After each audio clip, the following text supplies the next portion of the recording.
so Realme चाहिँ नेपालमा हालै Narzo 50A प्राइम भन्ने फोन चाहिँ लन्च गरेको छ हैन यो फोन Narzo 50A प्राइम र यो चाहिँ 4128 GB भेरिएन्टको लागि यसको प्राइस रहेको छ 21779 रुपैयाँ 4128 GB भेरिएन्टको लागि हैन अब यो भिडियोमा चाहिँ म मेरो फर्स्ट इम्प्रेसन दिनेछु Narzo 50A प्राइम को हैन त्यसैगरी तपाई हाम्रो भिडियो चाहिँ फर्स्ट टाइम हेरिराख्नु भएको छ भने चाहिँ हाम्रो च्यानललाई सब्स्क्राइब गर्नुस् र त्यहाँ भएको त्यो बेल आइकन थिच्नुला फर नोटिफिकेशन्स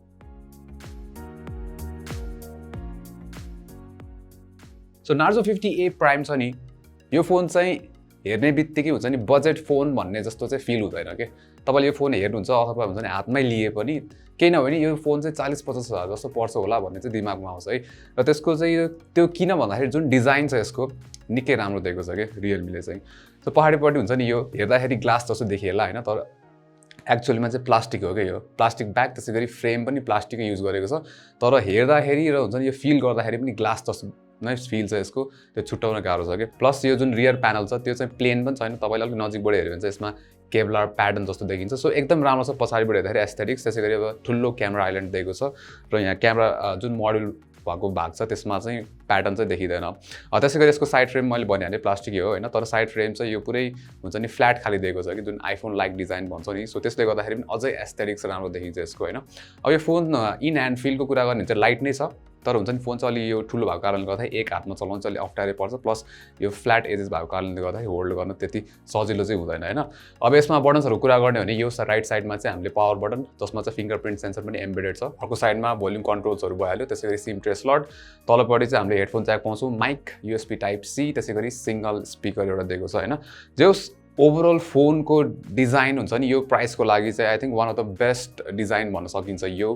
प्राइस रेन्जमा चाहिँ अब डिस्प्ले चाहिँ यसमा Realme ले 6.6 इन्चको फुल HD plus IPS LCD display दिएको छ अब Narzo 50A को जुन HD प्लस डिस्प्ले थियो त्यसबाट चाहिँ अब यो हामीले अपग्रेडै पाइरहेको छौं 50A प्राइममा हैन तर रिफ्रेश रेटमा भने चाहिँ Realme ले चाहिँ 60 हर्ट्ज नै दिएको छ रिफ्रेश रेटमा चाहिँ हामीले केही पनि अपग्रेड पाउँदैनौं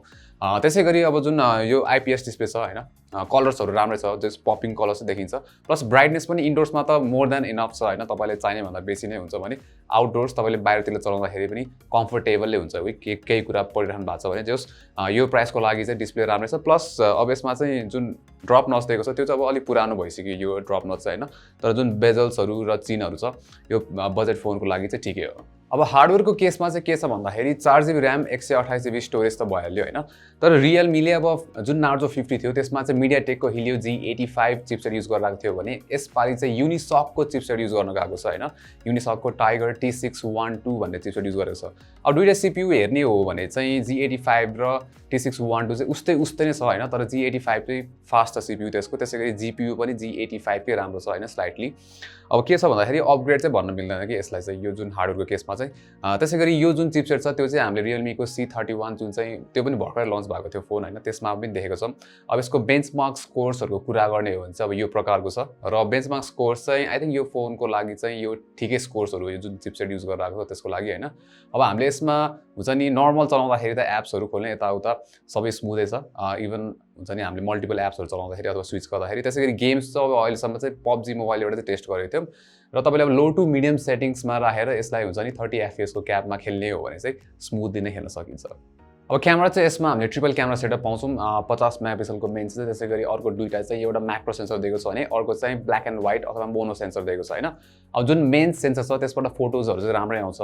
स्पेशली Realme को कलर्सहरु चाहिँ राम्रो हुन्छ हैन बजेट फोन्समा नि जस पपिङ कलर्स देखिन्छ शार्पनेस चाहिँ त्यस्तो इम्प्रेसिभ छैन यसको है तर ओभरअल फोटोजहरुको जुन एक्सपोजर देखि लिएर ब्यालेन्स छ त्यो चाहिँ राम्रो छ अब म्याक्रो फोटोजको कुरा गर्ने हो भने चाहिँ म्याक्रो फोटोज अब हुन्छ नि त्यति राम्रो मेगापिक्सल काउन्ट नभएको कारणले गर्दाखेरि चाहिँ सार्प चाहिँ देखिदैन है सफ्ट देखिन्छ त्यसैगरी फ्रन्ट क्यामेरातिर जाने हो भने चाहिँ फ्रन्ट क्यामेराको फोटोजहरु पनि ठिकै छ